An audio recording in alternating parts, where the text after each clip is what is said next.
Abrir bandeja de Porque eu estou... compartilhamento. Isso. Agora já apareceu, senhora. É Tá? porque eu estou com a câmera desligada. Ah, tá. Tudo bem. Então, vamos lá. Agora, o problema é colocar o bendito pendrive aqui. Esse negócio. Onde é que eu vou abrir esse... Ah, tá. Pendrive. Eline. Desenvolvimento cognitivo.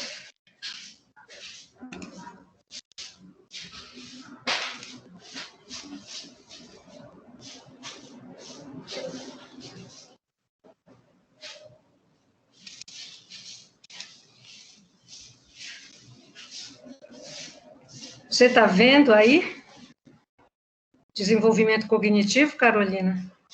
Não, professora, que a professora não colocou para compartilhar, né? Onde é que eu vou? Tem uma Pois aí some a setinha outra. para cima, é um quadradinho com uma setinha para cima, perto do seu áudio. Aí a senhora aperta em compartilhar conteúdo. Essa setinha para cima. Só que quando eu botar...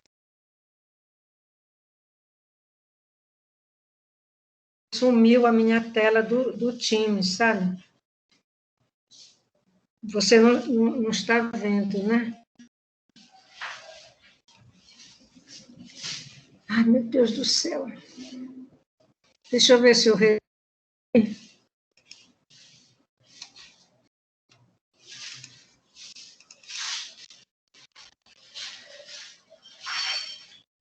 Meu Deus do céu, onde é que isso foi parar, Carolina? Anotações.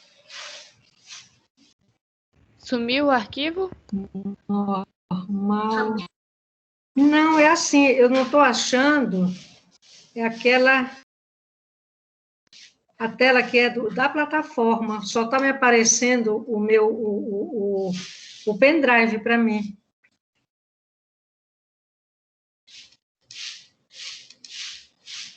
Deixa eu ver aqui se eu encontro onde é que tem uma setinha para cima.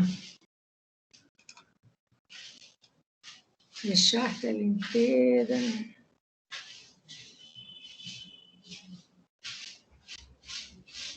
Eu acho que só está você, não é? Você está me ouvindo? Não? Isso. Não.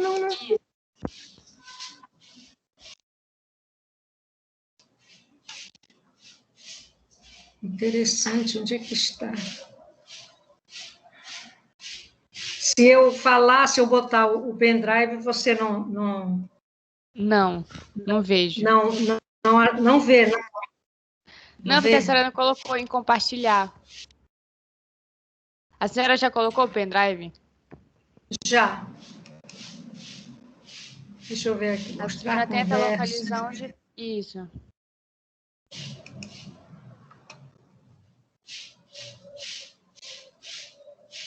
Ativar bandeja de compartilhamento.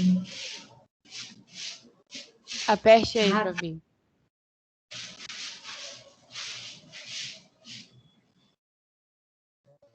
Área de trabalho. O negócio é que eu fico com medo de mexer em janela e o bichinho...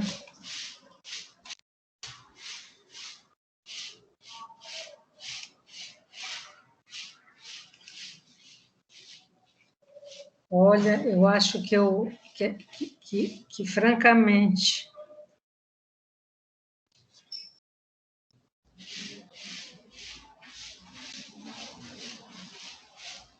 Francamente...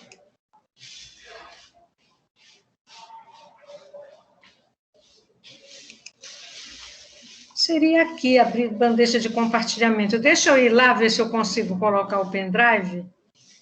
E aí você está me ouvindo? Eu acho que eu acabei desligando tudo. Tá, deixa eu ir lá de novo.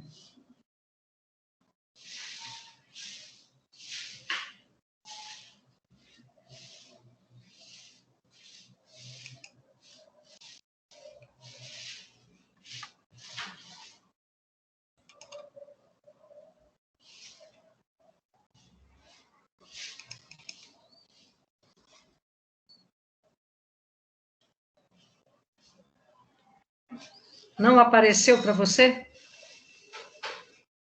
Não, professora. Não? Não. Carolina, vamos fazer o seguinte, eu vou aqui lendo, falando, tá? Depois, então, é o tempo... Eu já chamei o meu socorro. Meu genro está de home office, eu já pedi para ele vir me ajudar, que realmente eu não sei onde foi parar isso. Então, vamos lá, veja só. Foi tudo bem na prova de vocês, só estou aguardando que os 7 últimos alunos mandem a atividade, tá? Que eu vou precisar lançar essas notas, mas como houve tudo que houve, né, infelizmente, que foi uma tragédia aquele negócio, falecimento do professor Reinaldo e da professora Nazaré, confesso que a gente ainda está impactado com essa história. A gente nem bem se recupera de um, já vem outro.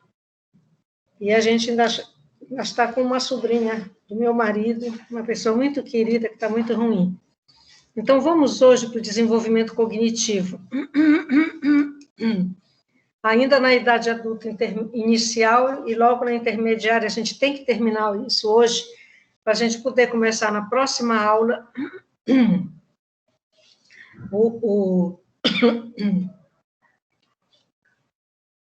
a idade adulta avançada, tá? Bem, 3 abordagens tratam do desenvolvimento cognitivo. A primeira delas é a abordagem pós-formal, que pós-formal, vocês lembram da teoria do Piaget, né? Lembram? Está me ouvindo? Está me ouvindo, Carolina? Tá? Vocês lembram da abordagem pós-formal do Piaget? Quer dizer... Está ouvindo, professora. Hã? Está ouvindo, né? Vocês lembram da abordagem do Piaget? Piaget foi até a abordagem formal. Os que sucederam Piaget, estudiosos também do desenvolvimento cognitivo, é que já propuseram essa continuidade, essa abordagem pós-formal, pós aquele estágio que o Piaget chamou de formal, tá? Então, primeira abordagem é a pós-formal, a segunda é a psicométrica, tá aqui, vocês vão ver depois, eu vou, de qualquer forma, vai entrar aí, analisa em média os componentes de inteligência, que são os famosos quocientes de inteligência. Vocês devem lembrar que foram muito utilizados logo pós-revolução industrial, quando se procurava, né, aquele momento, né, que o capitalismo vem com força total, eles procuravam os melhores. Então, eles mediam a inteligência. Eles usavam de testes. Quem foi que começou com esses testes? Foi Binet, na França. Né? Vocês devem lembrar, escreve B-I-N-E-T, mas se diz Binet. Então, as escolas queriam os melhores, por quê? Era o nome delas, era a venda do produto delas, que se dissesse, eu tenho os melhores, elas continuaria recebendo sempre os melhores alunos, né? E também a abordagem do processamento de informação, que vai estudar a codificação, o armazenamento e a recuperação de informações durante a vida. E também avaliar se esses processos, né, de retenção, de guardar, de memorizar e de lembrar, se esses processos se modificam com o tempo. A nossa aqui, para nós o que interessa é a abordagem pós-formal, tá? Essa que é a que interessa para nós. Então, o raciocínio pós-formal, a gente começa falando primeiro do raciocínio adolescente. Como é que o adolescente pensa? Claro que aqui nós não estamos fazendo nada que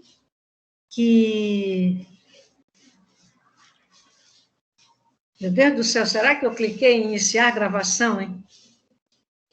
Eu vou fechar um instante aqui para ver lá. Senão, não está gravando nada.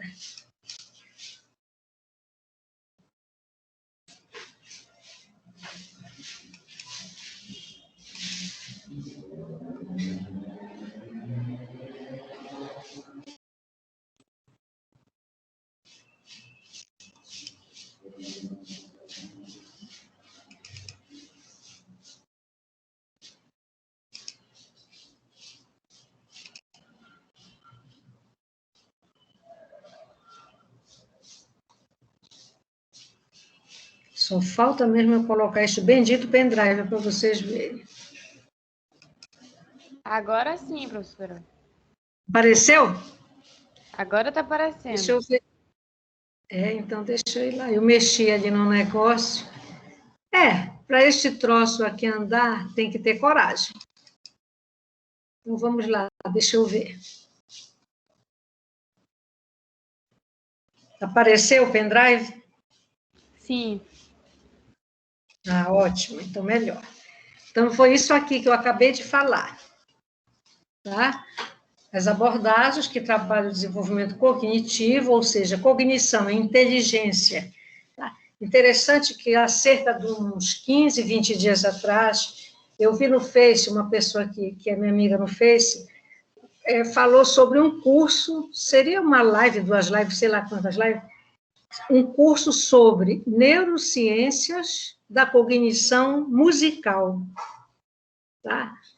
Para ver, a gente sabe hoje que a música ela tem uma interferência positiva, né, na recuperação, né, ou até no atraso, no avanço do mal de Alzheimer.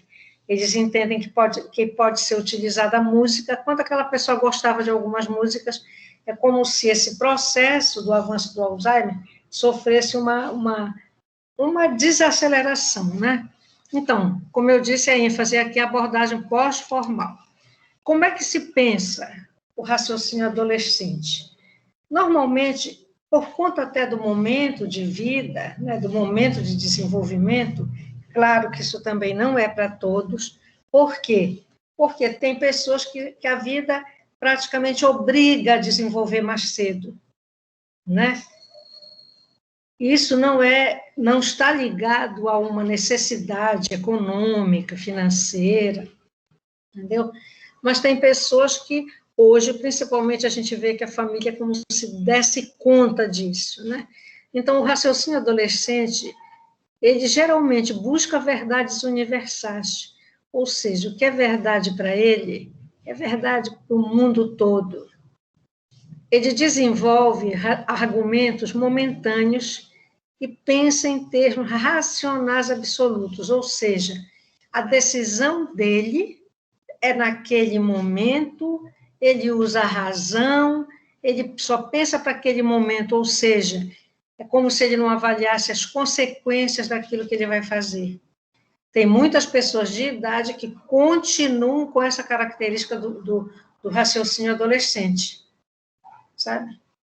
Eu ouvi assim, anteontem, de uma pessoa que me disse, eu sou assim, eu sou 8 ou 80. Tá? Ou seja, ele vai lá, vê onde é que ele pode trabalhar. Então, digamos, vem assim uma situação. Departamento de pessoal. Vem outro, não sei o que, ligado a relações humanas. Só que ele não entende nada disso. E para ele, como veio naquele negócio lá, naquela consulta que ele fez, essas 2 situações, ele entende que aquilo ali é o que ele tem que fazer. Aí ele diz, não, mas eu sou assim, eu sou 8 ou 80. Ou seja, ele pensa em termos racionais absolutos. Aí eu peguei e disse a ele assim, tá, você é muito teimoso. O que foi mais que eu disse? Eu vou lembrar depois, foi teimoso, e mais 2 coisas que eu falei. E até ainda disse assim, você vive em cima de uma regra, ou seja, para mim é tudo ou nada. Não existe um equilíbrio, não existe uma busca por alguma coisa, né, mais satisfatória, mais adequada. Então, ele pensa naquele momento, é aquilo ali que tem que ser, e acabou. Tá? Ou seja, é ainda uma característica do pensamento, do raciocínio adolescente. Não consegue avaliar consequências do que ele pretende fazer, se dá para fazer, em quanto tempo ele vai precisar para fazer aquilo, enfim. Já o raciocínio adulto, ele é mais pessoal. Ele deve ser mais prático e mais integrador, né? Ou seja, tem gente... O que significa esse mais integrador?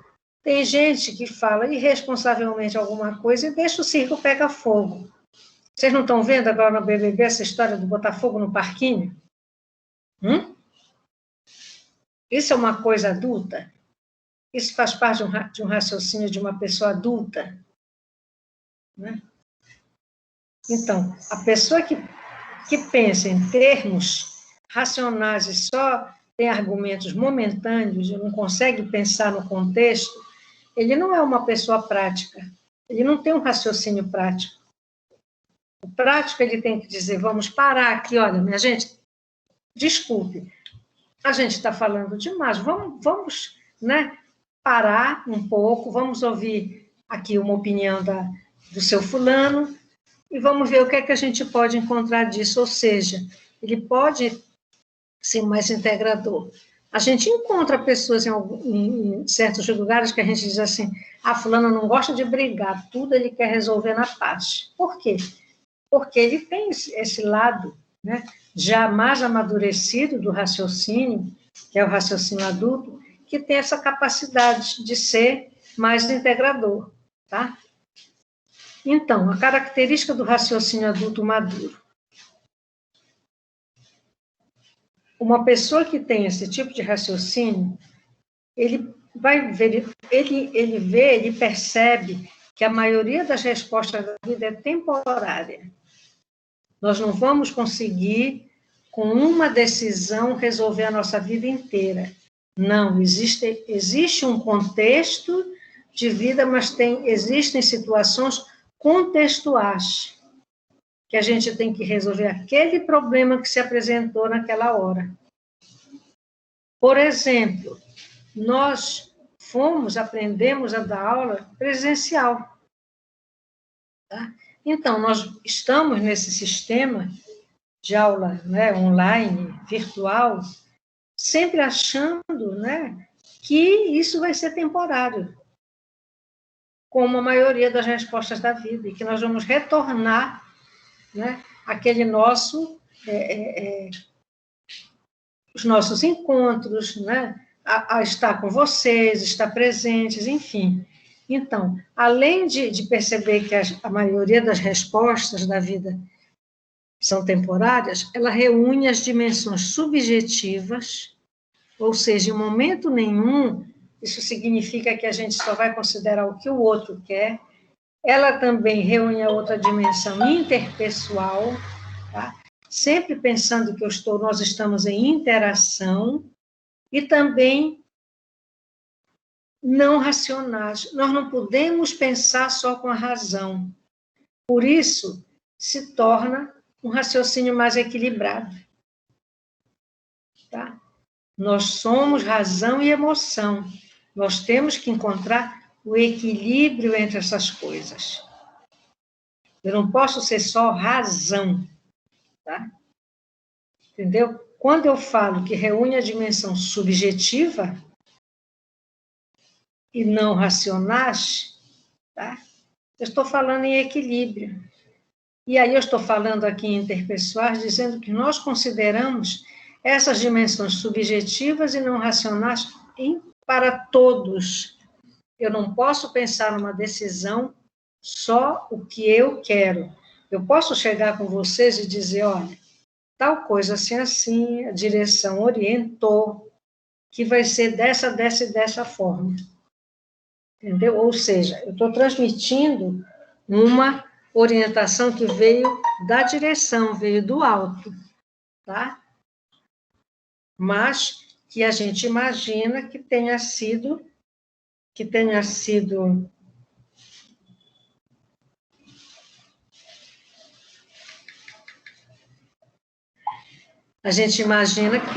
uma questão, uma situação, uma decisão avaliada, consultada, conversada, entendeu?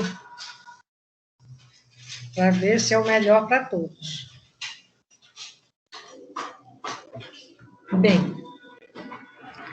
então a experiência subjetiva. O que é que a Berger diz sobre ela?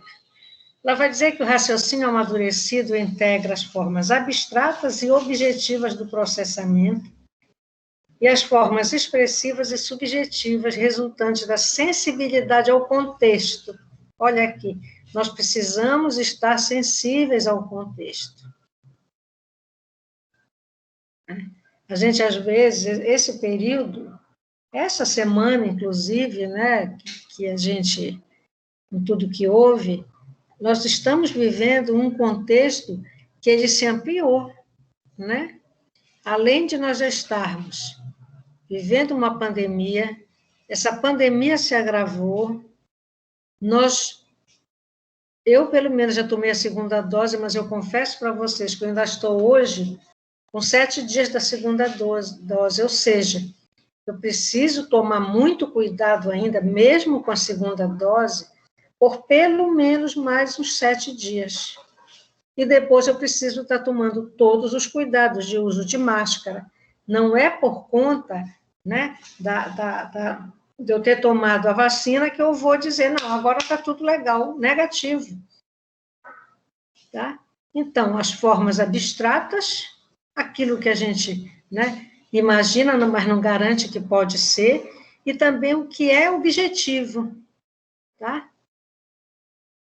E também as formas expressivas e subjetivas resultantes da sensibilidade ao contexto. Isso aqui, praticamente, fala de nós, da experiência de cada um de nós. Lembra que nós falamos aqui em cima, que o raciocínio maduro, ele reúne essa dimensão interpessoal. Tá? Então, a lógica pós-formal combina subjetividade e objetividade. Eu não posso, por quê? Eu faço psicologia, ou porque eu sou psicóloga. Eu digo sempre para vocês, a matéria-prima de trabalho do psicólogo é a subjetividade. É o que cada um de nós traz. É aquilo que nos constitui enquanto sujeito. É aquilo que nos constitui enquanto pessoa. Todos os papéis que nós ocupamos socialmente, né? Vocês, do mesmo jeito que eu, vocês são filhas, algumas são mães, outras são irmãs, umas são trabalhadoras, outras só estudam, outras trabalham e estudam, enfim, tá? Ou seja, isso tudo constitui a nossa subjetividade, mas eu não posso desconsiderar a objetividade. Eu tenho que ter claro que eu preciso pensar que, não, como o outro disse para mim, eu sou 8 ou 80. Sim, e cadê a objetividade? Uma pessoa que já tem um curso superior, pensar dessa forma. E vejam só, uma pessoa da psicologia pensando dessa forma, como é que ela vai conversar, discutir com o cliente, argumentar com o cliente sobre situações de vida desse cliente, se ela já é assim? Ela vive em cima de uma regra. Ela diz, eu sou 8 ou 80. Como é que ela quer que a pessoa encontre o equilíbrio, né? Se ela mesma entende a vida dessa forma. Vocês estão entendendo o que eu estou falando, minha gente? Me responda, Carolina, por favor. Está me ouvindo? Oi, Carolina. Será?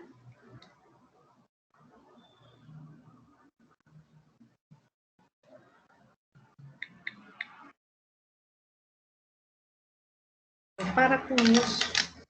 Carolina, você está me ouvindo?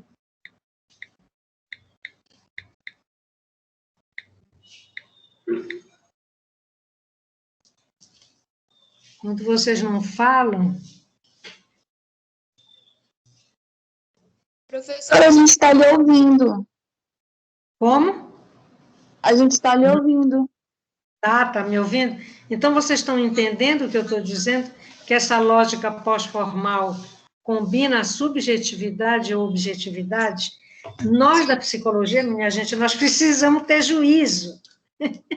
Porque, veja só, dependendo da conversa que nós temos, desses atendimentos, nós vamos estar ajudando, né, ou discutindo com o nosso cliente condições que possam melhorar a qualidade de vida dele. E isso inclui a subjetividade e a objetividade, as questões que ele tem que viver, entenderam? Então, continuando. Isso aqui eu acho até que eu falei e não caiu na prova de vocês. Aí eles vão falar uma flexibilidade cognitiva, que já é uma dimensão adicional, ou seja, já é uma complementação do pensamento pós-formal. O que é que significa isso? A flexibilidade cognitiva se refere à compreensão de que cada pessoa é um indivíduo e que sua visão de mundo deve sempre ser considerada. Agora, é assim. Isso aí nós temos que pensar que o outro tem o direito, mas que nós também temos direitos, tá? Mas, de qualquer forma, aquilo que eu acabei de falar, eu não posso, né, achar que o que eu acho que é bom para mim vai ser bom para todo mundo, não vai ser. Então, por isso eu tenho que considerar o outro. Agora, tem pessoas, como nesse caso que eu falei para vocês, né, diz, mas eu sou assim, eu sou 880. Então, está fazendo o quê, minha gente, fazendo psicoterapia? Me conta. Né? Ou eu estou errada? Ou seja, então isso aí representa uma dificuldade que é característica do raciocínio adolescente. Quando a pessoa... Quando a situação é carregada de emoção ou de conteúdo emocional, a pessoa, né, quando se apaixona perdidamente. O cara pode vir de lá, meu Deus do céu, com uma mão na frente, outra atrás, não fazer nada na vida, não querer nada da vida, não, mas porque se apaixonou, aí está tudo certo. Isso é coisa de adolescente, não é de gente grande. Tá? Então, nós podemos, emoção, ótimo, nós não somos doentes. O afeto, ou também chamado de emoção, é importante para nós. Só que nós precisamos, né, ter essa flexibilidade de pensamento, né, para considerar o outro, né, com o que ele traz, mas para nós da psicologia, não pode ser só considerar o outro, porque senão nós também estaremos transmitindo para o nosso cliente que ele tem que considerar sempre o outro e não ele. E aí, ele fica onde? O autoconselho dele vai para o brejo, né? A autoimagem dele vai para o brejo, a autoestima dele vai para o brejo, porque é só o outro que vale, ele não vale nada, não é também por aí, entendeu? Então, essa flexibilidade cognitiva no pensamento adolescente, ela é um pouco dificultada porque o adolescente, ele carrega muito desses conteúdos emocionais. Não que não tenha adulto que faça isso, não. Tem adulto que, quando vê o negócio, né, parece que aquilo é o melhor do mundo. Vocês não veem quando a gente lê um livro, que tem lá uma história bonita, a gente está lendo o livro e nós estamos, né, colocando emoções naquelas cenas que a gente lê no livro, naquelas situações que são transmitidas no livro. E muitas das vezes, quando a gente vai ver o filme, nós achamos que o filme não foi tão legal quanto o livro.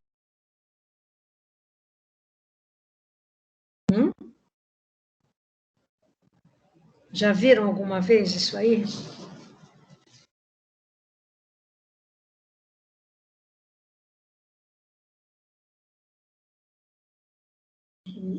O alto-falante de vocês, né?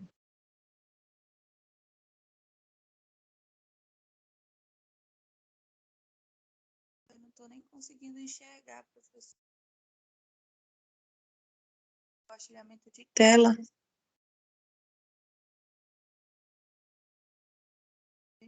Está entrando e saindo. Alguém falou, mas eu não escutei. Só vi dizer em tela, mas eu não sei o que foi dito. Eu não sei se é o alto-falante de vocês.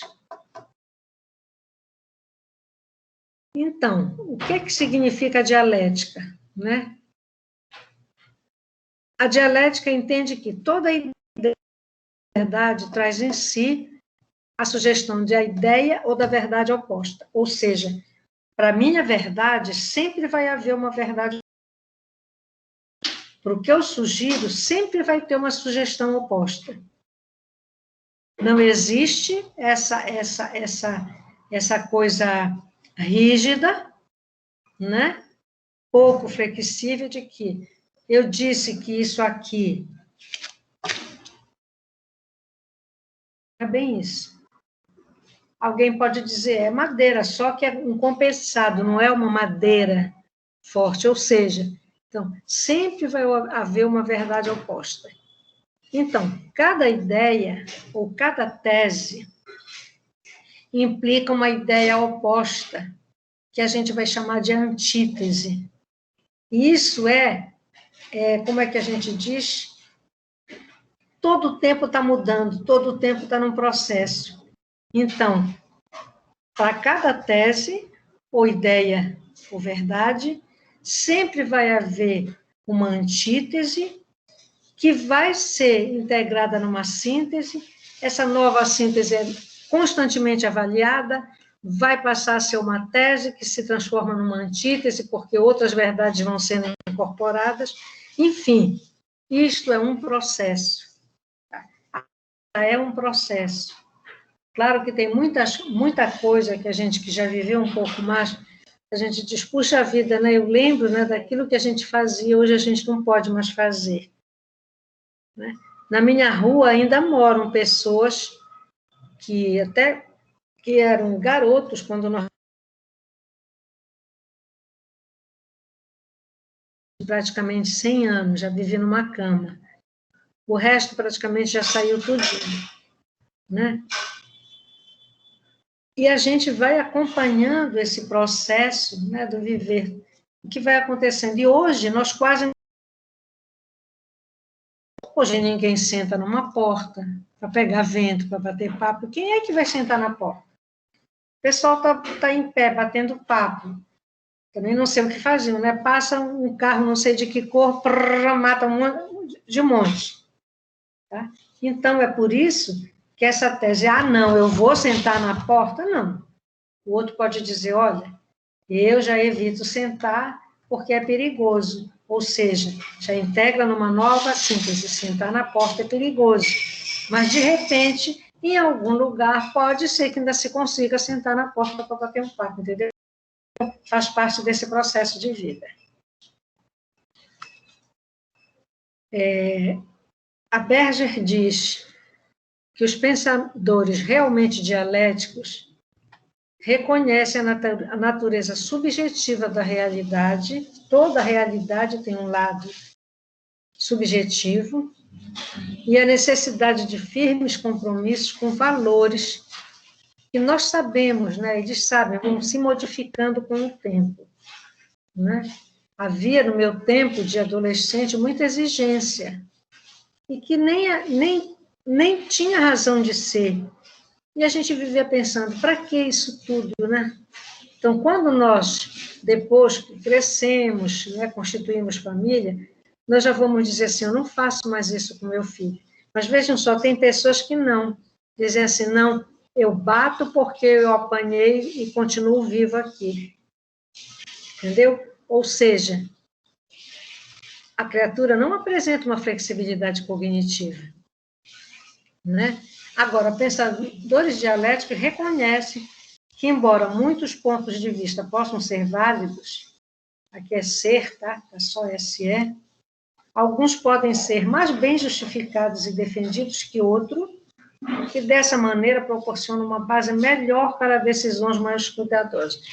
Quem não precisa tomar decisão? Qualquer decisão que vocês tomem, vocês podem dizer assim, olha, eu não vou assistir a aula da professora Eline, porque depois na prova dela, ela vai passar o que está no slide dela.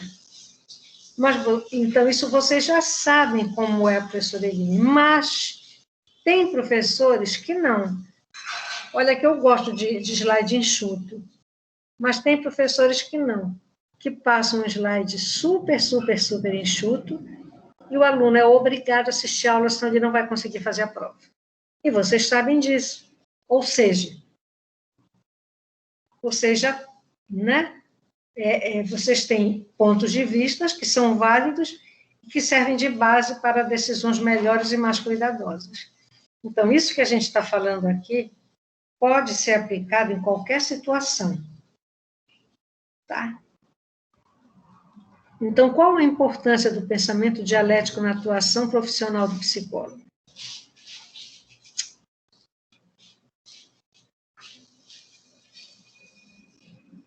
Será que nós conseguimos, né, realizar na prática, nós conseguimos, enquanto psicólogos, né, levar uma pessoa a decisões que realmente melhorem a vida daquela pessoa? O que é que vocês acham? Vou pegar um copo d'água enquanto penso nele. Tá falando com a tela do computador, pode.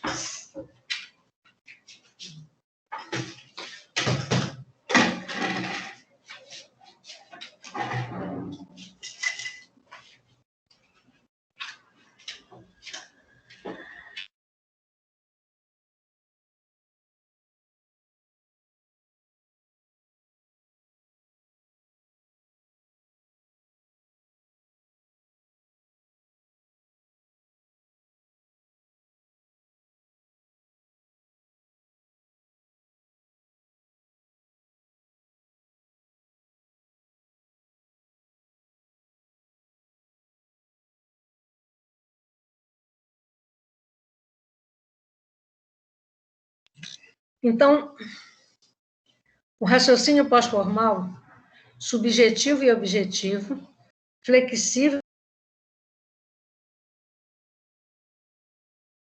sempre realizado na prática. Essa pessoa que eu falo para vocês, que sou 8 ou 80, tem alguns anos que a gente conversa sobre certas situações. E não adianta. Ou seja, então tem situações que nem sempre a gente, na prática, vai conseguir realizar. Eu não sou terapeuta dele, tá? Mas é uma pessoa assim que sempre me procura para conversar. E que eu sou... Não, eu disse assim, tu és teimoso, foi esses 3 termos que eu usei. Tu és teimoso, marrento e cabeça dura. Ou seja, não adianta dizer nada para ele.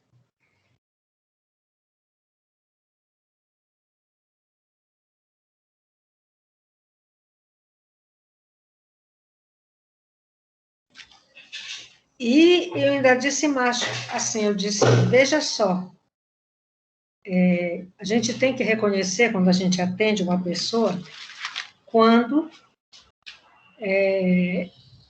a situação não anda. É como se a gente ficasse, sabe essa rodinha que fica no computador quando não quer abrir o programa? É como se a gente ficasse ali rodando no mesmo lugar. E essa pessoa, ela é um pouco vaidosa. Tá? Então, eu disse assim, e a gente precisa ser muito honesto. Né? A gente diz na psicologia comportamental que a gente deve sempre perguntar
Entrei?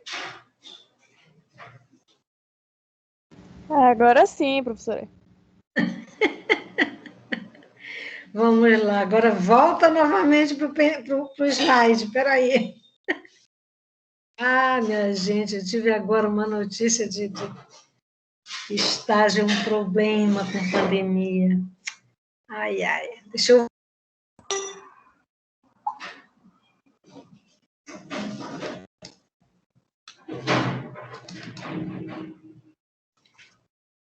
Estão vendo o slide, Carolina? Vamos lá, então. Apareceu agora? Tá, então vamos... O que a gente vive na vida deveria fazer, contribuir para que esse raciocínio moral adulto, ele também avançasse. Falar em moral, vocês já deram ética, né? Então, falar de ética é uma coisa e moral é outra. Tá? A moral, ela muda com o tempo. Tá?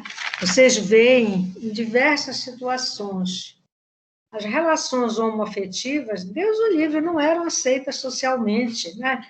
Havia um preconceito enorme quanto a isso. Eu fui uma criança que eu nunca vi esse tipo de preconceito, porque a gente aprendeu que toda pessoa tinha que ser respeitada. Então, se era mais velha, tratava por senhor e por senhora. Tem muitos professores nossos que eu só trato professor, o senhor. A Geise é a única professora nossa que eu trato.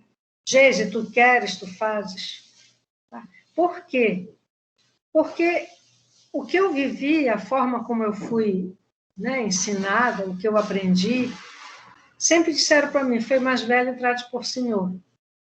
Então, eu sou mais velha do que muitos professores, aliás, eu acho que mais velha que todos os professores da ESAMAS, mas eu trato todos por senhores.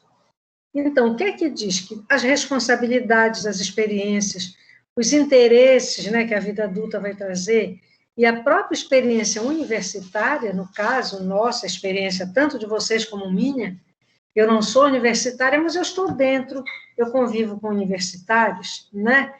E quando a gente debate essas questões éticas, podem fazer com que esse raciocínio moral, ele avance, né? Ele fique mais elaborado, ele se torne dialético, ele seja contextual, entendeu? O que deve contar sempre nessa interação, nessa relação interpessoal, considerar o outro também. Então, eu tenho que considerar o outro independentemente da forma que ele pense, ou das escolhas que ele faz na vida. Entendeu? Então, é isso aí que é disso que trata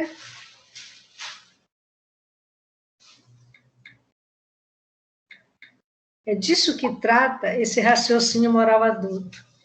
Para vocês que estão dentro fazendo um curso superior, o que conta para vocês, além das situações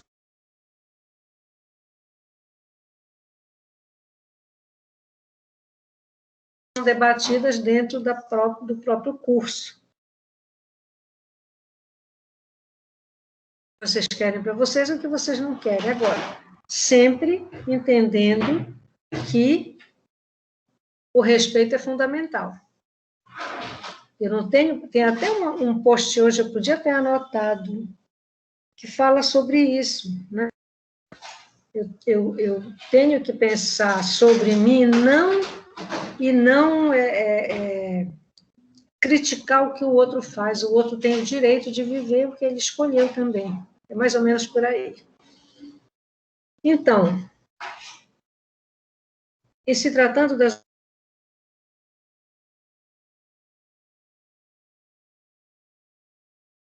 vivenciadas, como hoje a gente está vivenciando, né, todas essas questões levam o adulto a pautar suas decisões e assumir compromissos com base em valores morais, mesmo que reconheçam que esses valores não são absolutos ou universais,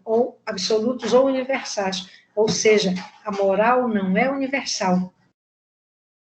Se a pessoa é macho, tipo, aprendeu assim, não faço isso porque isso é feio, que isso aqui não tem que ser pensado, isso aí é uma questão pessoal e não universal. Tá? A ética, não. Ela pode ser universal, mas a moral, não. Cada sociedade tem muita coisa para chegar aqui, levou 200 anos. E lá, 200 anos atrás,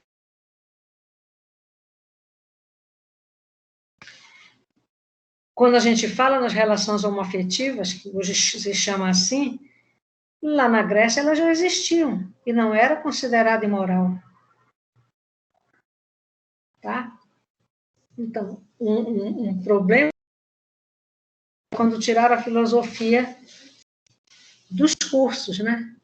Ela entrou, depois voltou, ela voltou depois, mas nos anos de ferro, né, de recessão, ela foi tirada. Por quê? Porque a filosofia, ela leva a pessoa a refletir sobre algumas coisas. Que direito eu tenho, né, de interferir na vida do outro? A decisão que eu vou tomar vai prejudicar o outro? Pensam, tem que ser do jeito que querem e não do jeito que é possível.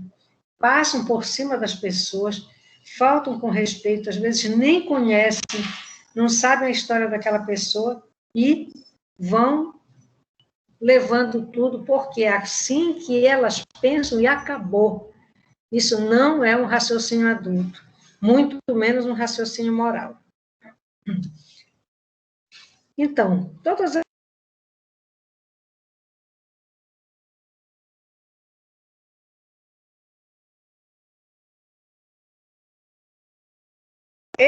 esse conflito, esse conflito e compromisso, eles podem levar muitos adultos a forjar, ou construir, ou moldar, ou modelar novos princípios que orientarão suas decisões. Tá? Então,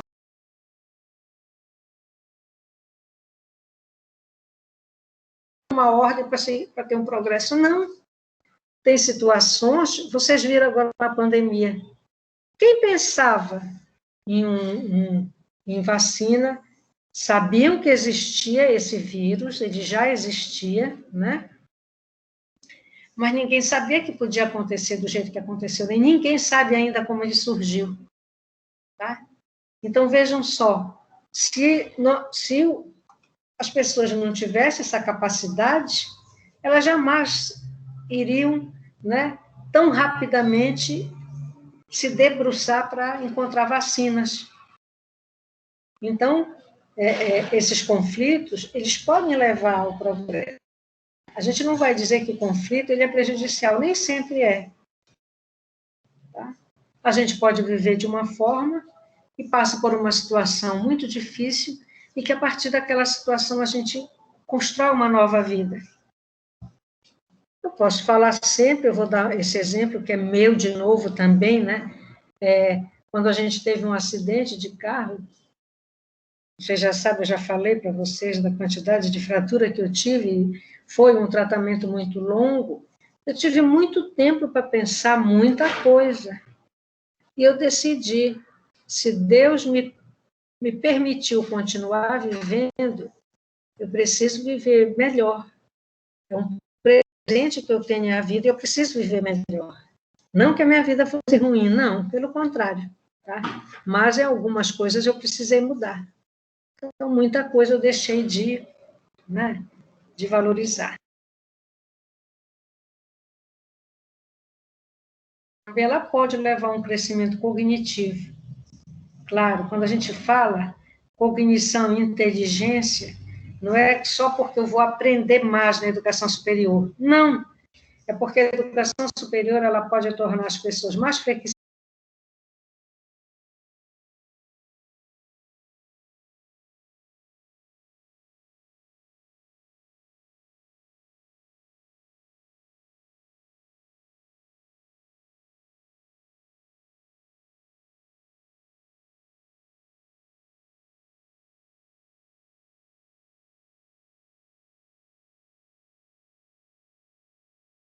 relação com os valores.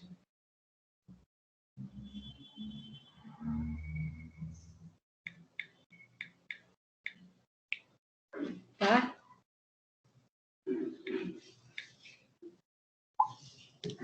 Entendeu? Às vezes a pessoa conhece muito, mas na questão de valores, ela não tá. Eu estava dizendo que a educação superior, ela pode promover um crescimento cognitivo, mas não apenas, quando eu falo para você que cognição é inteligência, não. É o crescimento do pensamento, né? É tornar pessoas mais flexíveis, mais tolerantes, ponderadas, né? Entender que a minha verdade é minha, não necessariamente é do outro. E entender que o conhecimento e os valores são relativos. Uma pessoa que tem muito conhecimento, que você admira pelo conhecimento que ela tem, ela vira para você e diz, eu sou 8 ou 80, para mim é tudo ou nada. O que é isso? O que é que o conhecimento fez de bom para essa pessoa? Então, quando eu digo para vocês reconhecer que não existem verdades absolutas, isso é super importante para nós. Nós temos, vocês têm pais, eu tive, não tenho mais meus pais, mas eu vi a minha mãe, ela não era uma pessoa intolerante, pelo contrário. Pelo contrário. Era uma pessoa extremamente tolerante e tranquila. E teve muitas dificuldades, né? Porque nos criou sozinho. Né? Meu pai foi muito cedo. Então, vejam só os universitários de hoje. A vida dos universitários de hoje, de uma grande parcela, não é fácil. Vocês vão a exames à noite, no período normal, vocês ficam impressionados com a quantidade de aluno que tem à noite no exame. Sabe por quê? A maioria trabalha, precisa estudar à noite. Então, nós vemos mulheres que têm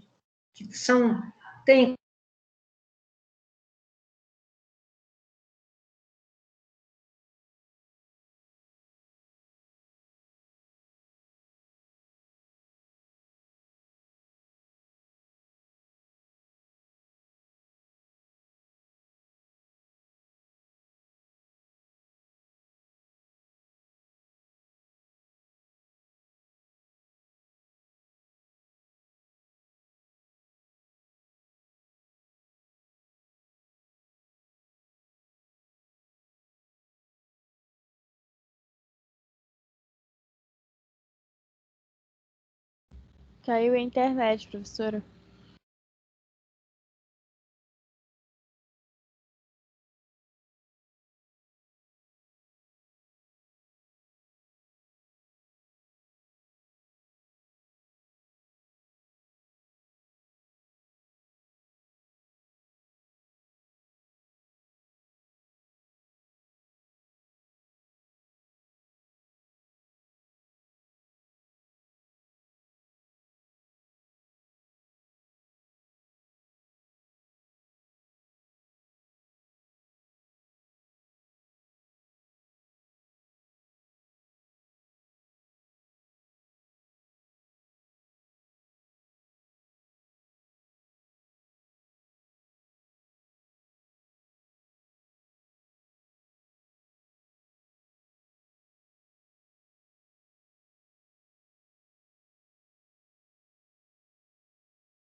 Caiu de novo, professora. tá aqui. Eles dizem para esperar. Estão tentando me reconectar. Ah, Deus. Está mandando esperar. Infelizmente, Carolina, está assim. A gente vai andando. Já Voltando, voltou, tá? professora. Ah, já vi aqui. Educação superior, é super importante a interação professor-aluno. É impossível hoje a gente ver um professor se sentir superior aos alunos, não pode mais. Em outros tempos existia isso, o professor parecia, né, um deus. Hoje a gente sabe que essa interação ela é necessária em todos os aspectos da vida, em qualquer relação, né?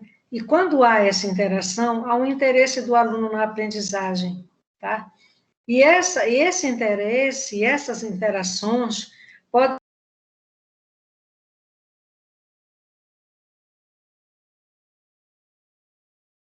no semestre, ou no terceiro, ou no quarto semestre do curso, que vai ocorrer esse crescimento cognitivo.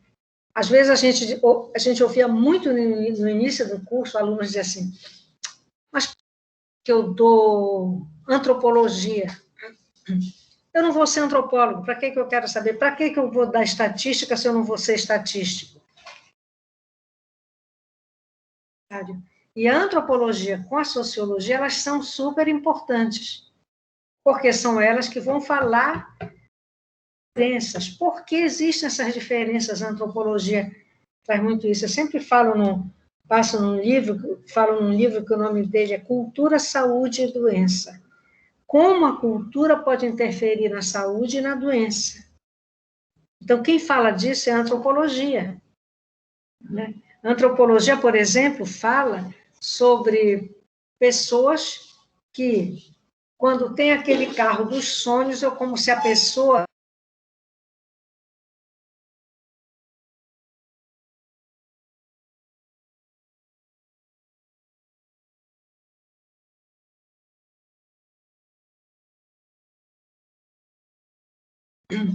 entendeu? Então, tem muita coisa que envolve, por exemplo, as superstições que existiam e ainda existem. Tem gente que é supersticiosa. Não adianta, você pode dizer 500 mil vezes uma coisa, olha, não é assim, acha que é e acabou. É esse do tipo que eu digo, que é 8 ou 80. Ou acredita tudo ou não acredita nada.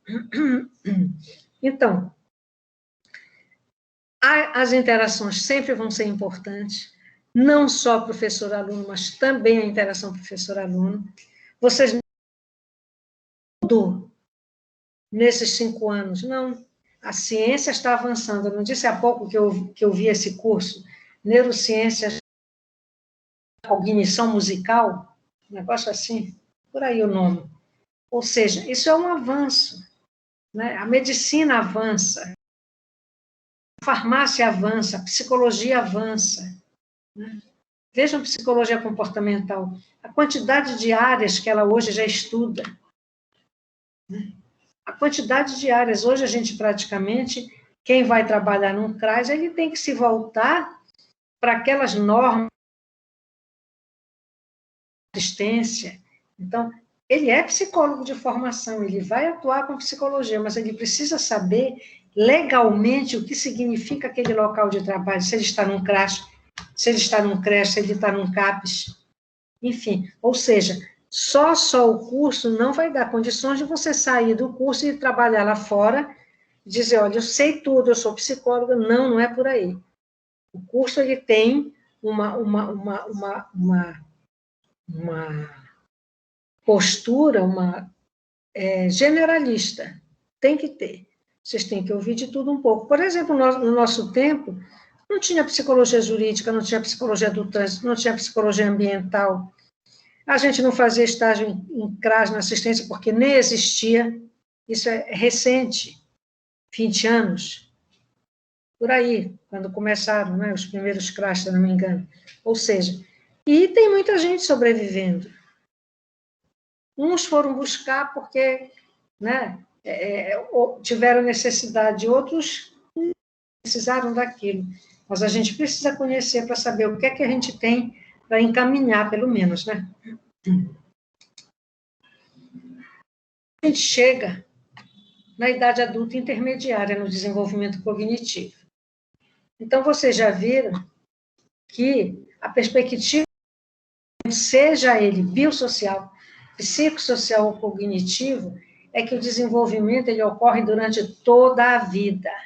Nós não atingimos, né, a partir do estágio formal, nós não atingimos toda essa gama de questões que a gente precisa, né, apresentar em determinados ou situações, ou posturas, ou comportamentos, que a gente precisa apresentar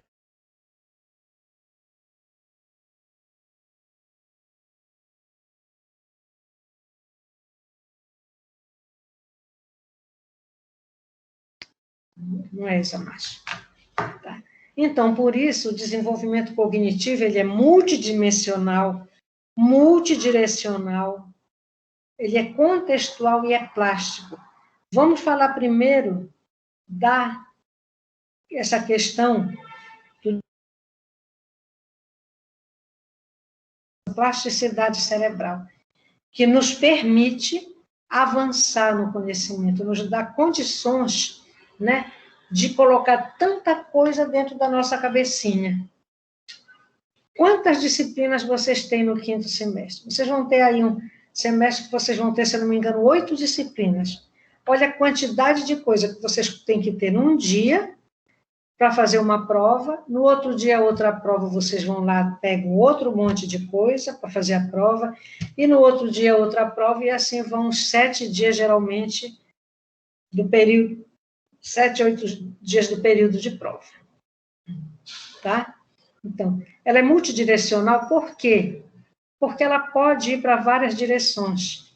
Vocês vão ver a quantidade de inteligências consideradas, né? Se a gente pensar em termos de profissão, de conhecimento, um vai ser médico, outro vai ser professor, outro vai ser odontólogo, outro vai ser comerciante, outro vai ser matemático, outro nem estudou matemática e é um fantástico comerciante, entende de tudo. Então, ela pode ter várias direções. Ela pode ter várias dimensões também, né? Como eu digo, a gente tem essa possibilidade de escolha, e ela tem que ser contextual. Nos cursos hoje, no meu tempo, não tinha essa recomendação do MEC como é que a gente diz? Contextualizar a psicologia.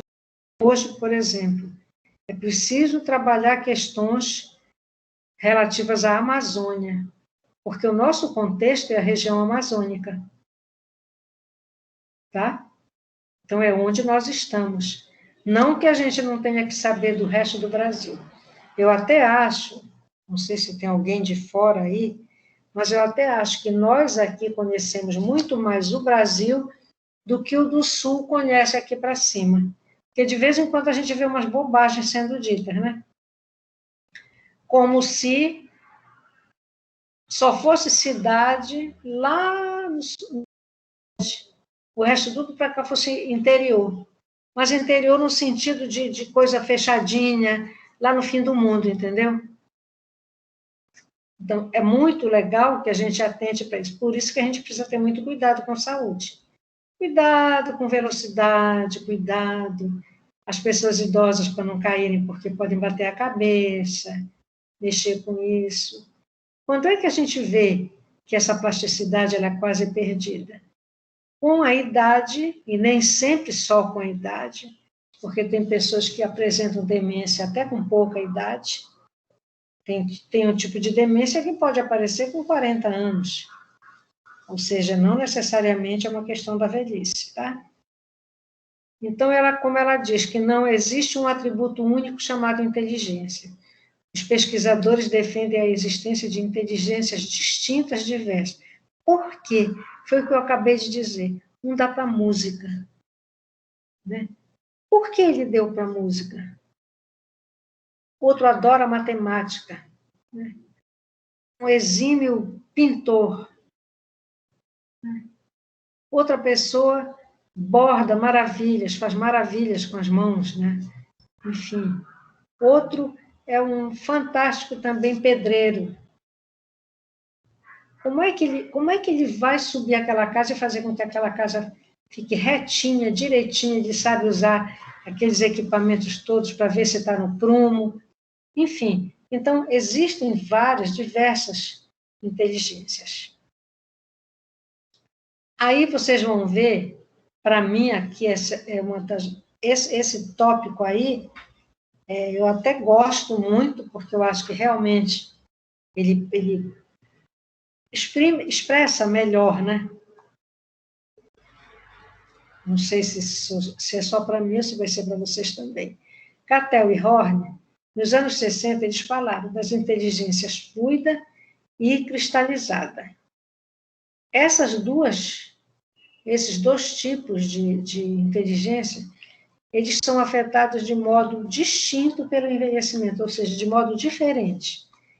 O que é para eles a inteligência fluida? A inteligência fluida é o raciocínio rápido, criativo e flexível usado para tirar conclusões e compreender relações entre conceitos. Eles dizem que esse tipo de raciocínio, de inteligência fluida, ela vai reduzindo com a idade. E tem a cristalização, que vai sendo adquirida por meio da educação, das experiências e do conhecimento acumulado. Essa aumenta com a idade. Isso não é por acaso, nem é uma coisa natural. Por quê?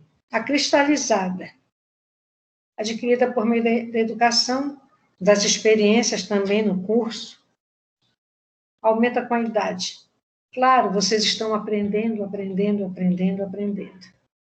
Por mais que alguns não se interessem tanto por determinadas disciplinas, mas ela pode, de repente, usar desse tipo de inteligência criativa, tá? Ou seja, uma e outra, que eu entendo, se complementam. Nós precisamos nós precisamos das experiências, da educação e dos conhecimentos, para que a gente possa usar dessa forma fluida, utilizando um raciocínio rápido, né? Sendo criativa, flexível para tirar conclusões, né? E compreender relações entre conceitos. Isso é muito engraçado quando a gente vê uma criança pequena, às vezes a gente vê que, como ainda não tem a experiência, né, nem o conhecimento acumulado, é muito engraçada a forma de compreensão da criança. Eu acho que eu já falei para vocês que quando a minha filha era bem pequena mesmo, a gente levava o irmão dela para o moderno de manhã, e tinha havido lá nos anos 60, meu Deus, o sequestro.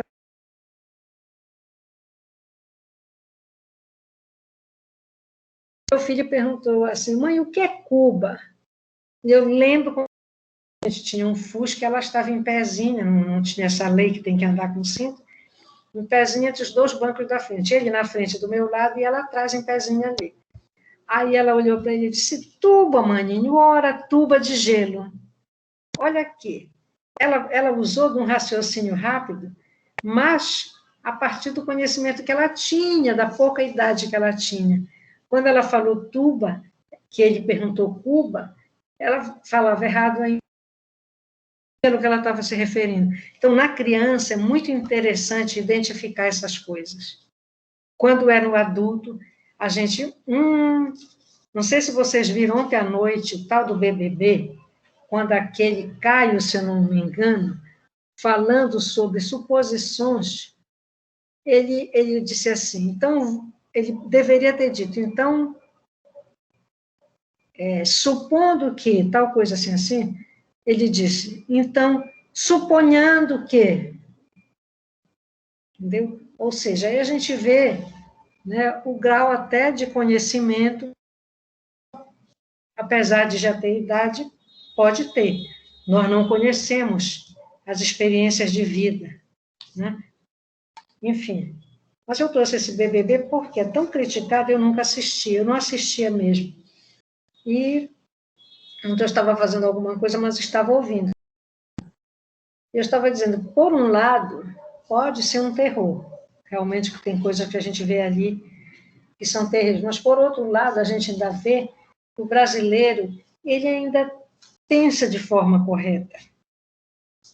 Não é? Quando ele identifica as artimanhas daquela que saiu ontem. E é ele quem decide tirar aquela pessoa que não teve um comportamento legal, adequado, ético, né? Com outra pessoa. É interessante, né? Para mim, essas duas se complementam. se complementam, a fluida e a cristalizada. Agora, por que reduz com a idade aqui? Vai chegar uma hora que a gente diz assim, eu não quero mais estudar, eu não quero mais aprender, eu quero fazer só o que eu gosto. Então, pode ser que, na verdade, o conhecimento seja reduzido, mas pode ser que não. Não necessariamente só estudando, só com a educação acadêmica que a pessoa aprende, pode aprender de outras formas. Para o Sternberg, ele vai falar de 3. A analítica, são processos mentais que favorecem a aprendizagem, a memoração e o raciocínio. A criativa, sempre vem a flexibilidade, seja intelectual, seja, né, operacional. Inovadores, mais ou menos como se fosse a fluida, tá? Cada cultura valoriza a criatividade em algumas áreas, mais que em outras, né? A inteligência prática envolve a capacidade da pessoa adaptar seu comportamento às demandas contextuais da situação. Muitos adultos acreditam que a inteligência prática melhora com a idade. Vocês querem um exemplo dessa inteligência prática? Quando a gente consegue se adaptar, a gente ouve uma frase assim, a gente quando trabalha num local,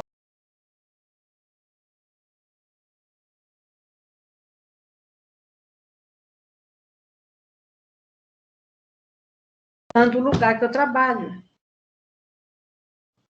Pelo contrário, eu tenho que, de alguma forma, me adaptando, e, enquanto isso, eu vou me adaptando, algumas, porque para todas as pessoas, vão ocorrer mudanças durante a vida, tá? Então, a gente vai, volto a falar, no exemplo do 880, não é assim, se eu estou num lugar, se eu trabalho num lugar, né? E eu só começo a criticar, quer dizer, está tudo errado, o que é que eu faço naquele lugar? A adaptação, ela é necessária para a nossa vida toda. Em qualquer lugar que a gente esteja. Veja só, um casal, quando ele resolve morar junto ou casar, sei lá de que forma que seja, ele vai precisar se adaptar, eles vão precisar se adaptar um ao outro. Né? Por isso que a gente ainda se espanta quando a gente vê assim, se conheceram só um mês e já estão juntos. Será que deu tempo para se conhecer? Será que deu tempo, né? Para decidir se aquilo mesmo era o que ambos queriam? Isso é ser prático. Isso é apresentar inteligência prática. Tá?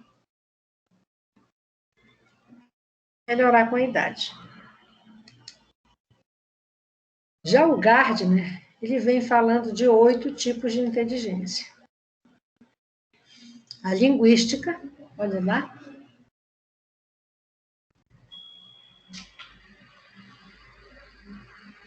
A lógico-matemática, a musical, olha aí, a espacial, a naturalística, a sinestésico-corporal, compreensão social e compreensão pessoal.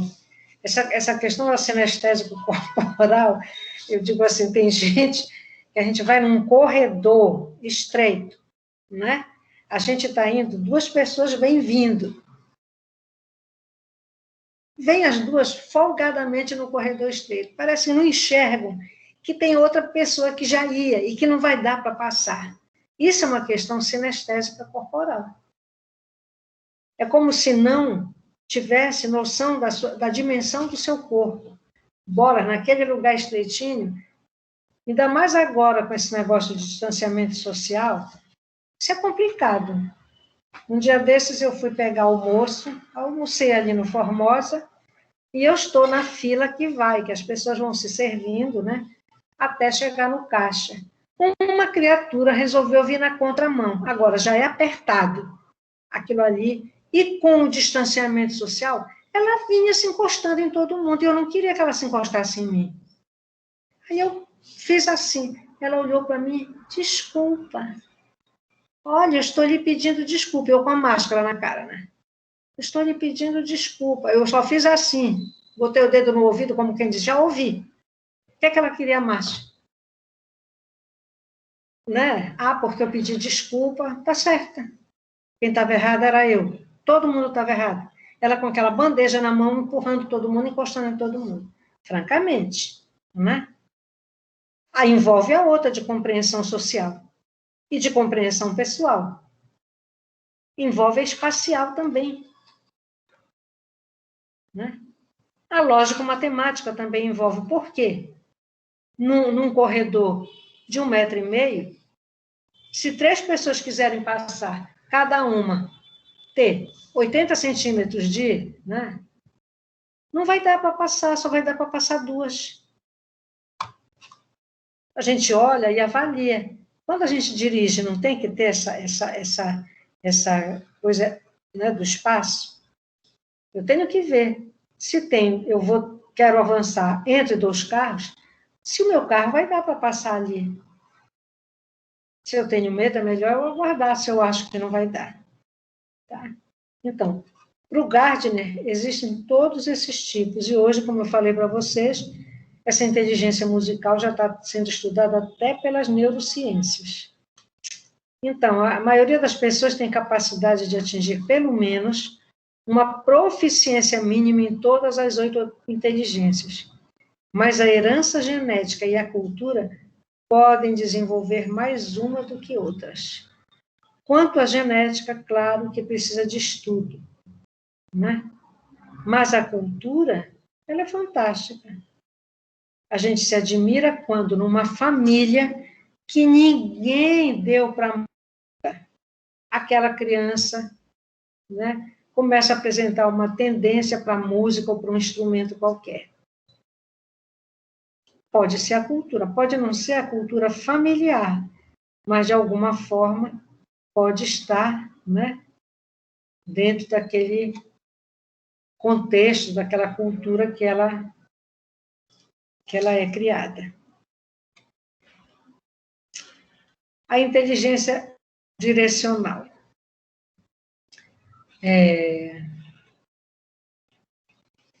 Fala de multidireções.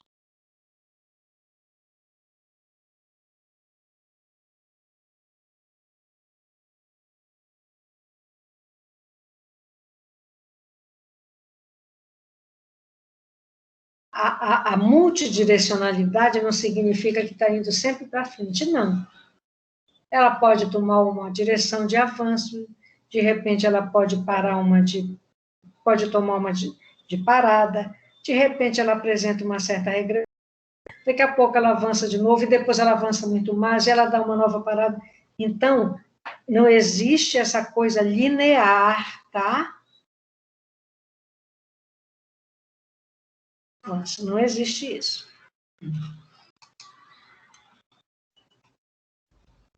Aí, onde você está, o que você viveu, o que você vive. Então, o nosso desenvolvimento ele é único, resultado da herança genética e do contexto cultural, familiar, cultural, contexto de trabalho, né? Contexto de amizades, contexto religioso, tudo conta. As diferenças individuais são muito mais importantes do que a idade cronológica para terminar o curso do desenvolvimento cognitivo. Nunca nós vamos associar a idade se a pessoa sabe mais ou sabe menos. Tá? Já falei para vocês várias vezes nessa questão relacionada à idade. Não vamos colocar a idade como parâmetro para avaliar alguém, tá certo? Onde com quem você gasta o seu tempo continuará a ter um efeito poderoso sobre a sua.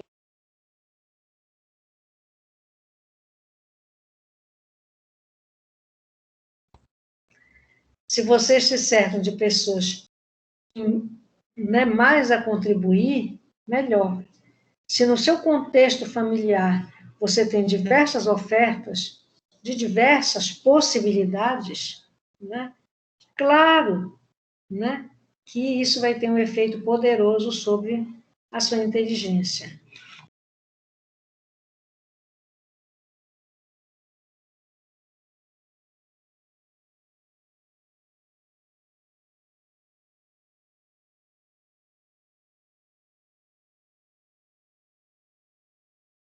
Dadas de muitas maneiras. Uma relação entre situação econômico-financeira e um excelente desempenho acadêmico ou não. Tá?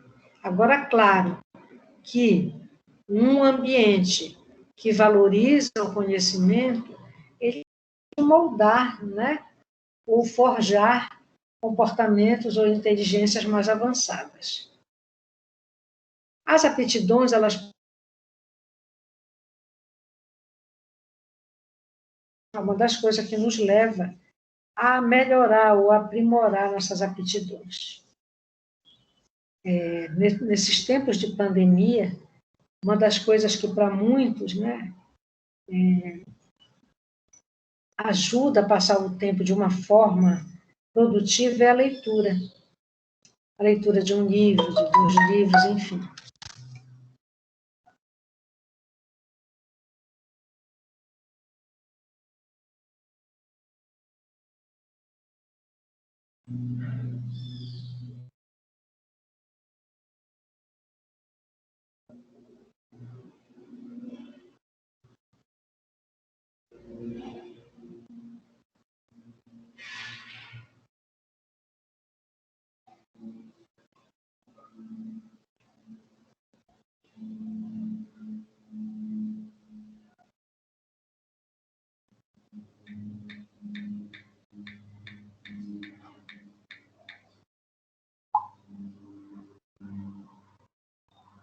A Geise também está com problema.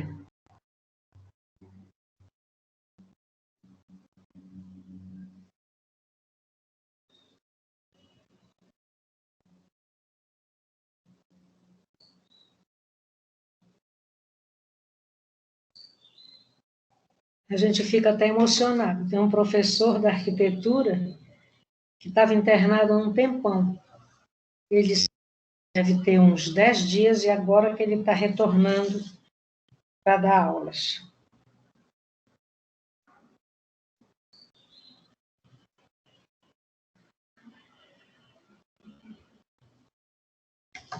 Bem, então essa plasticidade, é por isso que a gente diz uma coisa assim. Qualquer acidente que a pessoa sofra, minha gente, não bater essa coisinha maravilhosa aqui que a gente tem, que ela não bater, porque é um problema muito sério. Na verdade, né, o cérebro é que controla tudo isso. A gente fala de uma forma,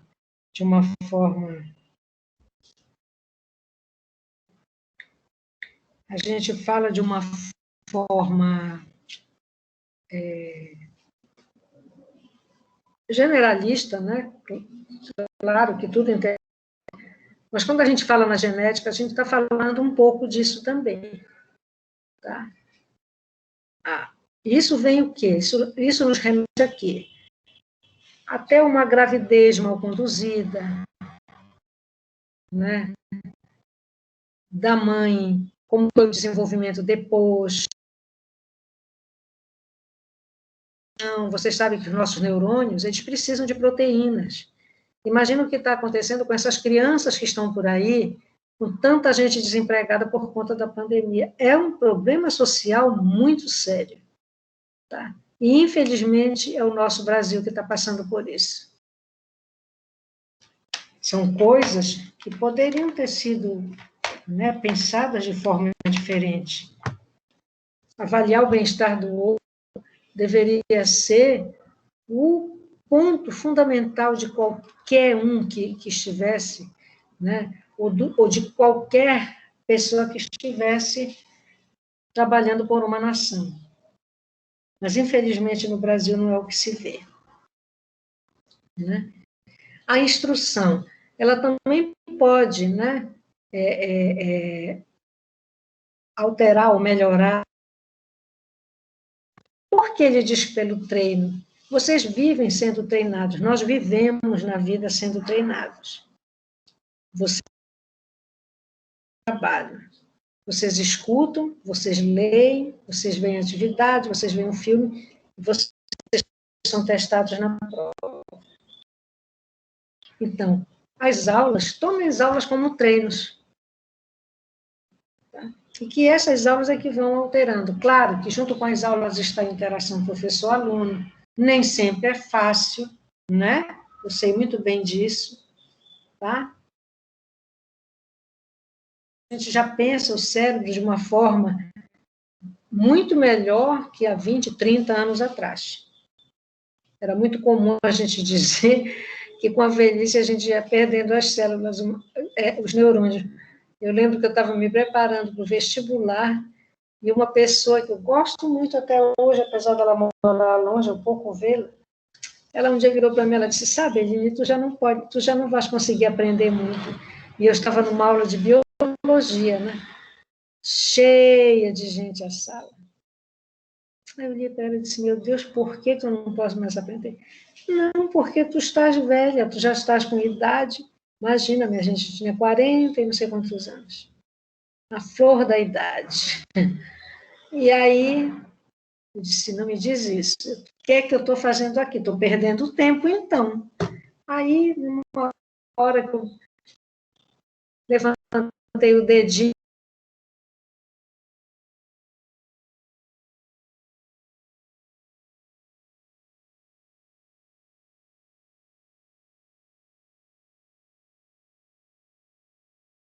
inteira. Claro que, como entra a nossa motivação, eu estava ali extremamente motivada. Eu ia fazer vestibular para psicologia. Estava muito motivada. Então, isso tudo parece que, né, ajuda. Essas reações ajudam até nessa saúde também, né, do cérebro, na produção de novos neurônios.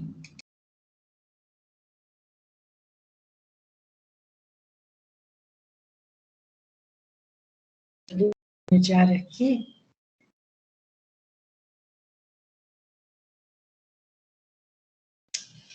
ela diz a Berger que todos, aqui é O, tá? Todos os indivíduos podem se tornar peritos seletivos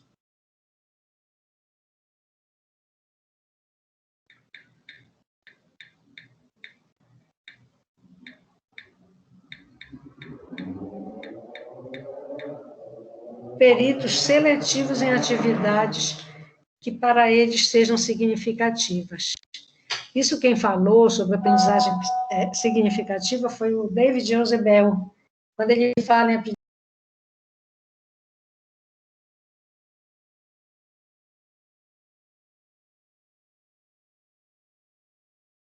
Só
voltou? Voltou, Carolina? Sim. Ave Maria, toda hora cai, toda hora volta, fica nesse vuc-vuc. Pois é. Então, é importante a motivação. Vocês estão dando, né? Motivação com a professora Geise. Desenvolvimento. Não. PPB3, né? PPB3. Isso. Vocês estão dando motivação e emoção. Então, aprender com emoção você aprender e alguma coisa que é dito, você de repente relacionar com a sua vida, dizer, puxa, eu já fiz isso, eu já vi isso, eu já vivi isso, meu Deus, e eu não sabia que era isso aí. Ou seja, você ir associando, lembra do semestre, vocês deram TSP1, vocês deram aprendizagem associativa. Então, o exemplo vem num conteúdo para facilitar a compreensão. O exemplo não vem só para perder tempo, não. Ele vem para associar aquilo que os teóricos falam a questões que são vividas por nós. Agora, claro, eu não vou ficar aqui todo o tempo inventando caso clínico para falar para vocês. É muito melhor eu trazer um exemplo de alguma coisa. Porque quando eu digo que é de uma outra pessoa, eu digo para vocês de uma outra pessoa. Mas eu não posso falar, eu só posso falar se eu já tenho um conhecimento já significativo sobre aquela pessoa. Mas não é falar irresponsavelmente por falar mal, tá certo? Então, a habilidade ela não é inata, ela é produto do tempo, da prática e do treinamento. Eu diria que a habilidade ela também é produto da emoção, ela é produto da motivação, enfim, ela é produto do investimento que a gente faz, né? No sentido de aprender aquilo ali, aquela determinada coisa. Olha os especialistas, eles apoiam-se mais nas suas experiências e no contexto específico. Por quê? O que é que a gente vê? Hoje a gente ouve falar assim, o psicólogo social. É isso que ele está querendo dizer. Alguém que é especialista em psicologia social, ele, claro, ele se apoia no contexto específico da psicologia social e nas experiências que ele teve na aplicação da teoria social, da psicologia social. Entendeu? Agora, suas ações e decisões são mais intuitivas, resultado de uma extensa rede de inferências. O que são essas inferências? O psicólogo social, como todos os outros, eles têm obrigação, como nós temos, como vocês têm que ter enquanto alunos, como vocês vão ter enquanto psicólogos. Vocês têm coisas que nós não sabemos. Quando a gente infere, a gente formula hipóteses. Tá? Então, a pessoa que já viveu mais e que tem mais experiência, que é um especialista naquele assunto, ele já pode formular uma gama de hipóteses muito grande. Pensar uma coisa só é pensar muito pobre. Vocês vão dizer assim, não, fulano fez isso. Olha, é porque ele não quer nada. Ele não quer nada, ele não quer melhorar de vida. Não, isso é pensar pobre. Por que eu tenho que achar que ele não faz aquilo? Porque ele é preguiçoso. Isso não diz nada, até porque a preguiça é uma questão interna. E nós temos que buscar as consequências do comportamento em questões objetivas. Que ambiente é esse? Esse ambiente é motivador? Ou esse ambiente é um ambiente que ele é castrado e que ele é punido todo o tempo? É um ambiente aversivo? Isso sim nos possibilita inferir sobre aquilo que está acontecendo, aquele comportamento, ou formular hipóteses. E essas hipóteses podem seguir uma rede extensa. Vocês veem, quando vocês vão escrever o TCC de vocês, vocês têm que colocar lá algumas hipóteses, né? Porque vocês estão pesquisando e vocês ainda não sabem qual é o resultado. Vocês vão na literatura e dizem, o fulano disse que era por causa disso. O ciclano disse que não tem nada a ver com isso. O terceiro vem e diz que, olha, é devido a tal coisa assim. Enfim, cada teórico, dentro da experiência que ele teve, do que ele estudou, né, até da quantidade de pesquisa que ele fez, ele pode estar melhor ou não, ele pode estar fundamentado ou não. Diz que o Piaget, porque tudo que o Piaget diz a gente enxerga na criança. O desenvolvimento infantil do Piaget é fantástico, aquele estágio sensório-motor, quando a criança começa a andar, se levantar nas coisas, né? Não para um minuto e mexe, mexe, mexe. Olha o sensório, ele quer sentir o que ele pega, né? Enfim, o motor, né, não para, ele engatinha, ele levanta. Tem uma criança que eu vejo agora, filha de uma conhecida nossa, ela tem 1 ano agora, gordinha, gordinha, e ela mexe em tudo, tá claro o estágio sensório-motor.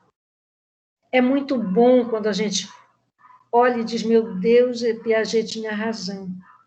Ou seja, mas tem uma outra linha que critica, que já criticou muito. A gente ainda vê hoje na psicologia, às vezes até alunos, criticando bolas. Tantos anos já passaram, o que a gente tem que fazer é integrar essas teorias. Por isso, vocês estudam várias teorias da aprendizagem. Vocês, no 4º semestre, deram teoria da aprendizagem. Vocês passaram por vários teóricos. Cada um vai falar de cátedra do que pesquisou, do que ele enxergou. Agora, nós não precisamos, só porque nós estamos no século XXI, botar isso para o lado. Não. Nós precisamos, sabe? Meu Deus do céu, lembrar que a criatura passou anos estudando aquilo. Então, o músico, como cientista, não é apenas um técnico. Ele também pode ser um criador intuitivo. Por exemplo, deixa eu dizer uma coisa para vocês, no que se relaciona à música. Vocês já viram pessoas sem ritmo cantar sem conseguir encontrar o tom da música, completamente desafinado? Me respondam isso.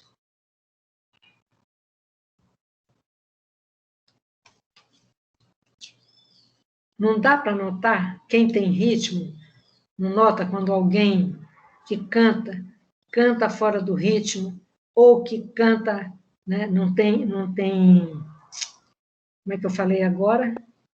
Desafina. Vocês já viram isso, não já? Então, ninguém quer responder. Então, né? Então, tanto o cientista como o músico, eles podem ser um criador intuitivo. Quanta letra de música fantástica a gente vê. Tem uma música que agora não para de tocar. Deus tenha... Como é? Tenha medo de mim, como é que toca? E da verdade, e da maldade de gente boa, não é? Está tocando horrores aí.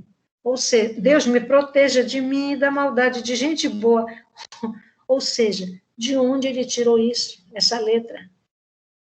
Porque, às vezes, pensando bem, minha gente, é Deus que nos proteja até das nossas decisões, que podem ser extremamente maléficas, prejudiciais para nós mesmos. E quando ele diz da maldade de gente boa, né? Tá aí, a gente convive com um horror de gente, mas a gente conhece? A gente não conhece. Quando a gente vê, já jogaram a gente no fogo. Ou já quiseram jogar no fogo. Né? Ou seja, então,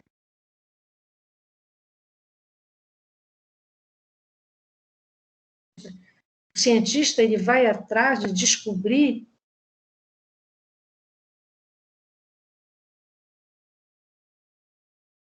aquilo ali errado? Sim, mas o errado pode ser o certo. Por que o que deu errado tem sempre que ser errado? Ou vai ter que ser errado? É pensar. A gente falou hoje sobre desenvolvimento cognitivo.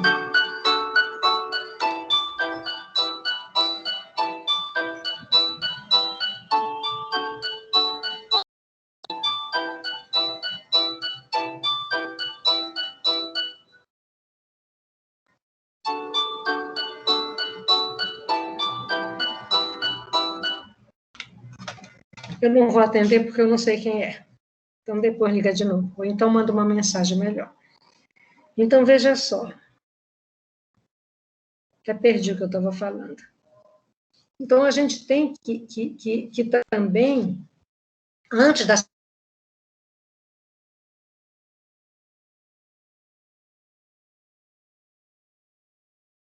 ciência, é isso, é essa capacidade de ter intuição. Por quê?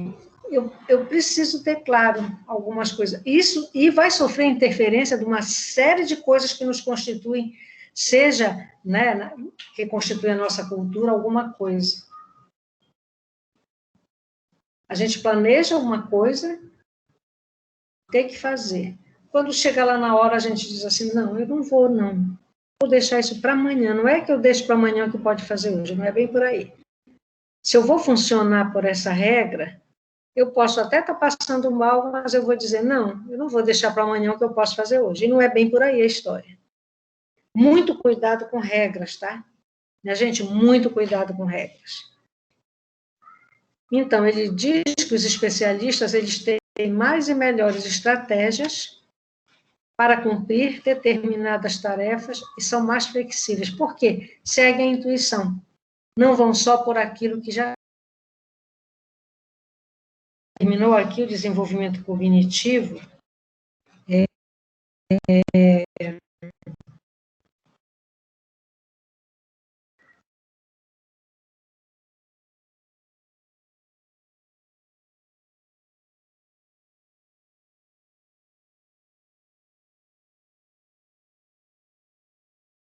Está me vendo, Carolina?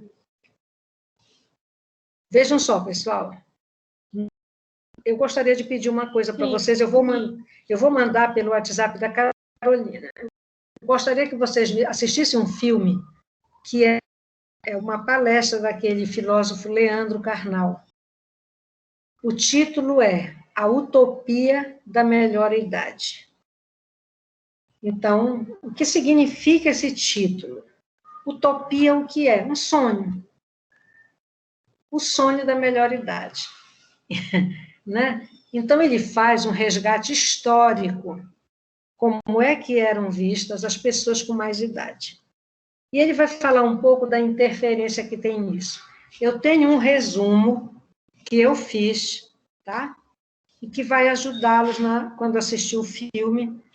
Vocês podem ler primeiro o resumo, ele é um resumo realmente, e depois assistam o filme. Ele é muito interessante, tá?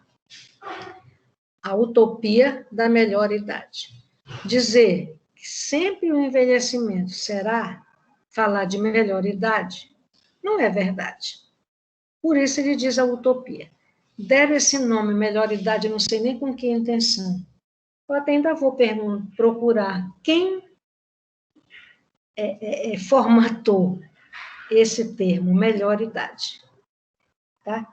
Então, vocês assistem esse filme, na próxima aula eu vou fazer um breve comentário e a gente vai entrar na idade adulta avançada. Por quê? Nossa segunda verificação será só idade adulta avançada, tá bom? Nós não entraremos no desenvolvimento cognitivo. Senão vai questão objetiva, não dá para fazer aquelas provas enormes. Vocês podem escrever, né?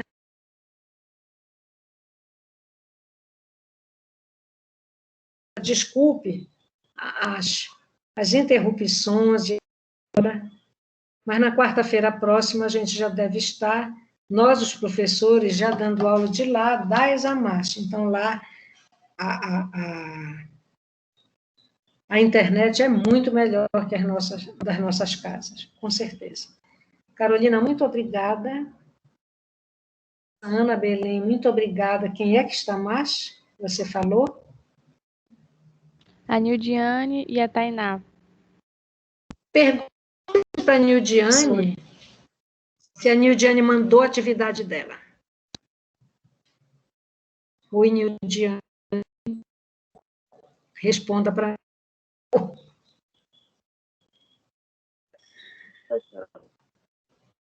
Mandou ou não mandou?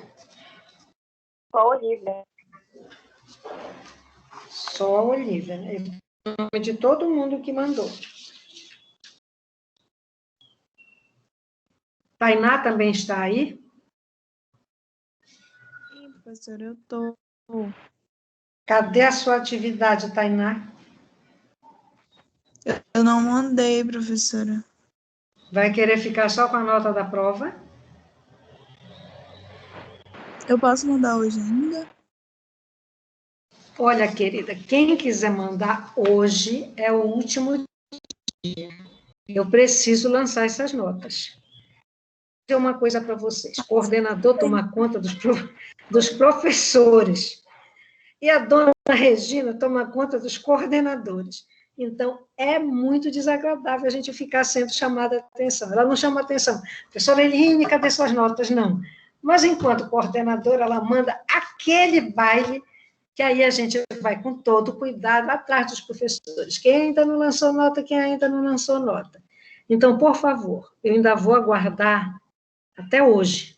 Quem não mandar mais hoje, eu vou considerar que não vai mandar. Então, todos que não mandaram, tá? Todos que não mandaram, eu tenho o nome. São 1, 2, 3, 4, 5, 6, 7. Tem uma aluna que nunca manda atividade. Eu sei porque eu já fui professora dela em outra turma e não manda atividade. Tá? Aliás, eu nem fui, porque eu substituí uma professora. Eu fui.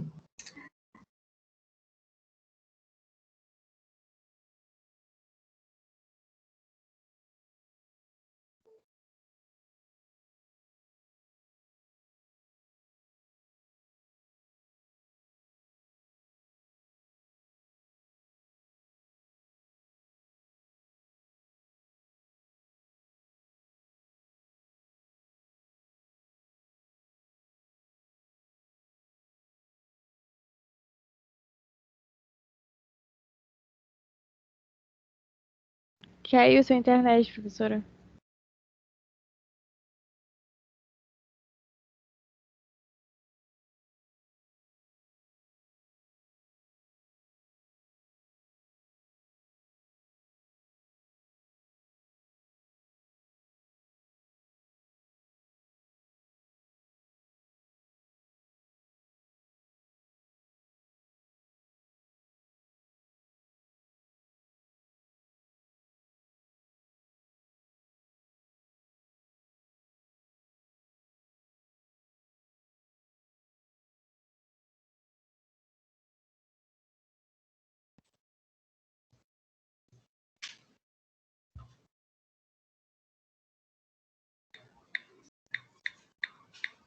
Agora voltou.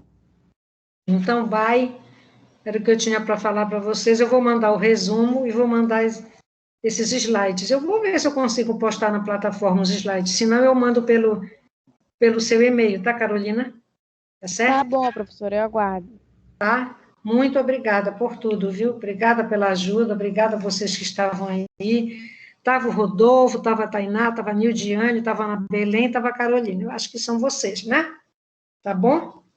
Um beijo, tudo de bom. Fiquem com Deus. Qualquer coisa, WhatsApp comigo. Tá? Tchau, tchau. Bom dia, Tudo seu, Dan? professora. Bom dia, se cuidem. Se cuidem mesmo, viu? Nada de estar na rua para cima e para baixo.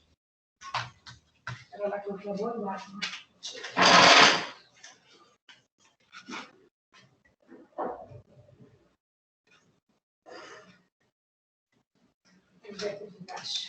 Três bolinhas. Parar a reunião. Parar a gravação. Vai falando. Pronto. Parar a gravação. Esta reunião está sendo gravada. Tem certeza que deseja parar? Parar a gravação.